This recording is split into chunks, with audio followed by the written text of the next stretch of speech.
years ago, I lost my home, $175,000 home, which is equivalent here like $400,000 here in Chicago. I had a successful business, averaging $6,000 to $12,000 a month.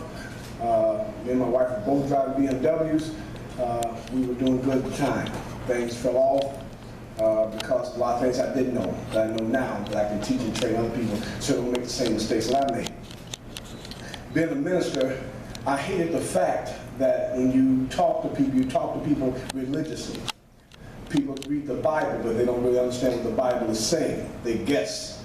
We spend most of our time guessing. Stacey said something very powerful with understanding that people don't really understand the power of their thoughts. They don't understand the power of their words. If you knew the power of your thoughts and your words, you would never think negative. And then once you think negative, you're praying, it's a prayer for things that you don't want. I don't care how much you talk about what you don't want, but if you keep thinking that same way, you keep talking that same way, you're going to keep getting the same thing. We call that failure. Because it's ignorance. Because you keep doing the same thing over and over again, expecting different results.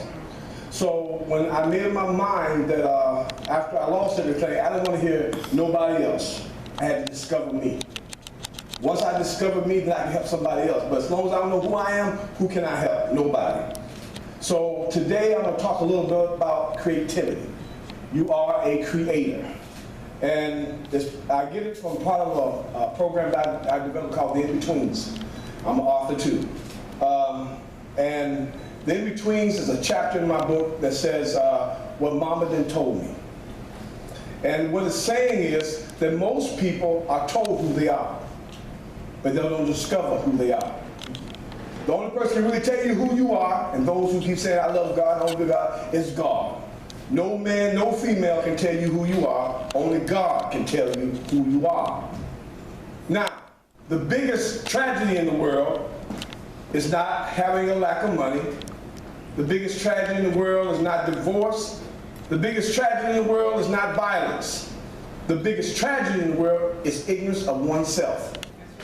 If you don't know who you are and whom you are, where you're going and when you're going to get there, chances are you're never going to get there. I hear the remarks that, yeah, you work real hard. You can work hard all you want to. But if you're working hard in all the wrong places, you're not going to get anywhere. You can be busy, but not effective.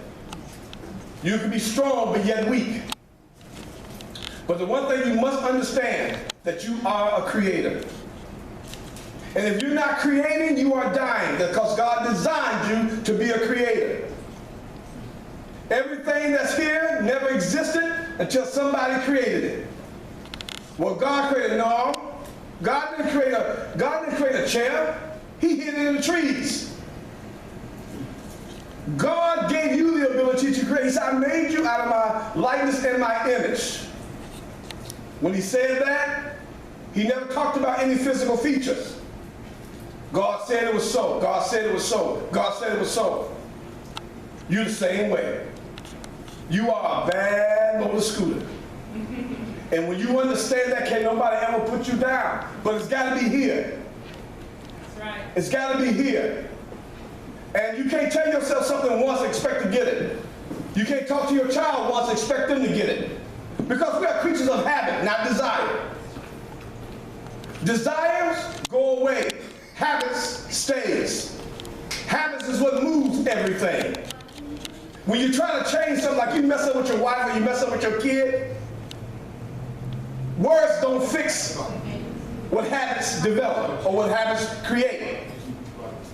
If you lie to your wife or you lie to your husband and they call you a liar, that didn't exist until you created it.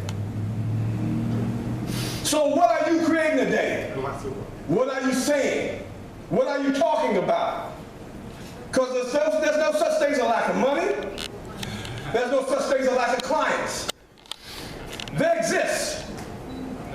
You can raise your money, your level your money anytime you want to. It don't take 10 years, it don't take 20 years. I'm going to give you a little testimony and I'm going to sit down. I lost everything. I didn't want to have nothing else to do with business. I didn't want to have nothing to do with no church. I wanted to discover me. I heard a minister say something, his name is Miles Monroe. Great teacher. And he taught me that I have to discover discover me. Stop guessing about what I want to do. You ask somebody who they are, they're going to say, I'm a doctor, or I'm a lawyer. That's what you do. That's not who you are. Who are you? Because, you know, I go into things, I can make things happen. I'm gifted at talking to people and making things happen. I was in the finance business, insurance, whatever the case may be, without giving the name of the company I work for, because I don't want to give them no more plug. But I raised sales 5% in just 2 months. Then I changed people's perspective